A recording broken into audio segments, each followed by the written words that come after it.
The gentleman from South Carolina, Mr. Gowdy. Thank you, Mr. Chairman. To the families of the victims, it's been 8 months. And I know that there are those who have said that's a long time ago. But the good news is there is no statute of limitations when it comes to finding out the truth, particularly for those who have served and sacrificed and died under our flags. So, Mr. Hicks, let's find out the truth. The President of Libya responded to the attack and labeled it an attack by Islamic extremists, possibly with terror links, correct? Yes, sir. So hours after our ambassador and 3 others are killed in Benghazi, the President of Libya says it was an attack with possible terror links, correct? Yes, sir. That's what I recall.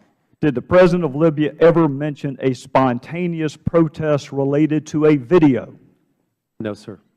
When Ambassador Stevens talked to you, perhaps minutes before he died, as a dying declaration, what precisely did he say to you?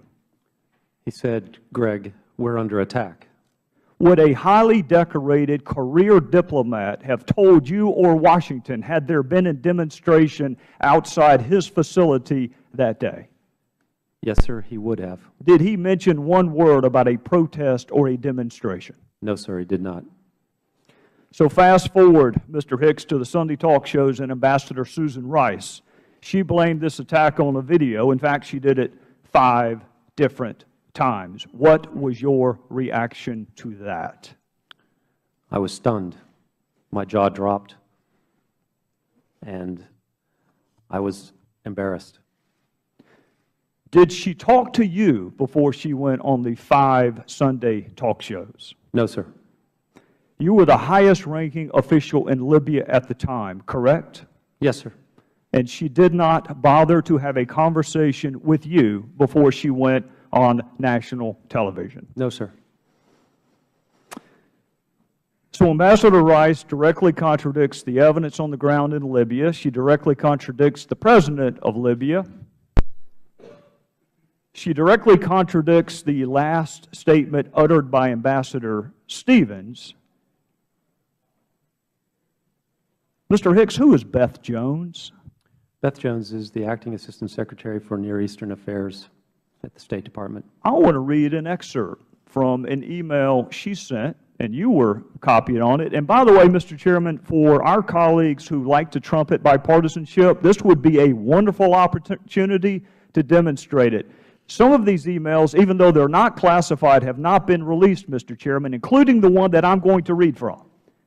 So for my colleagues who trumpet bipartisanship, this would be a wonderful time to prove it. This is from Ms. Jones to you, to counsel for Hillary Clinton, to Victoria Nuland, to Mr. Kennedy, near as I can tell, to almost everyone in the State Department, and I'm going to read from it. I spoke to the Libyan ambassador and emphasized the importance of Libyan leaders continuing to make strong statements. By the way, Mr. Hicks, this email was sent on September the 12th, the day after Benghazi, and several days before Ambassador Rice's television appearance. And I'll continue. When he said his government suspected that former Gaddafi regime elements carried out the attacks, I told him that the group that conducted the attacks, Ansar al-Sharia, is affiliated with Islamic terrorists. Let me say that again, Mr. Hicks. She told him, the State Department, on September the 12th, days before our ambassador went on national television, is telling the ambassador to Libya, the group that conducted the attacks, Ansar al-Sharia, is affiliated with Islamic terrorists. Mr. Hicks, I want to know 2 things.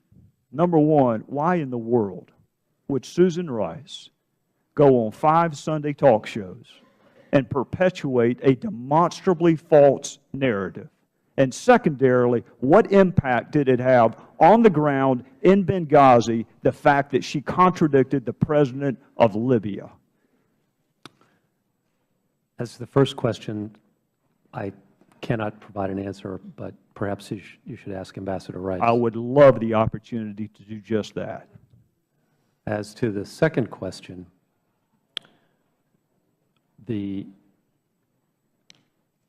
At the time, we were trying to get the FBI to Benghazi to begin its investigation.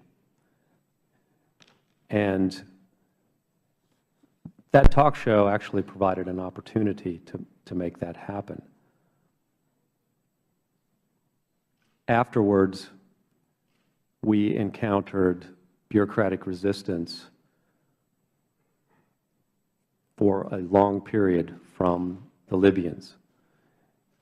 The Libyan government at this time is not very deep. President, Prime Minister, Deputy Prime Ministers, ministers, all capable people, some vice ministers as well. And it took us an additional see, my math's not very fast these days, maybe 18 days to get the FBI team to Benghazi. So the crime scene was unsecured for 18 days. Yes, sir. Witnesses were not interviewed. If the gentleman would please finish up, we're going to try and move along. Yes, I will move on. We will finish this if there is a second round. Thank you, Mr. Hicks. Thank you. For all individuals, to the extent that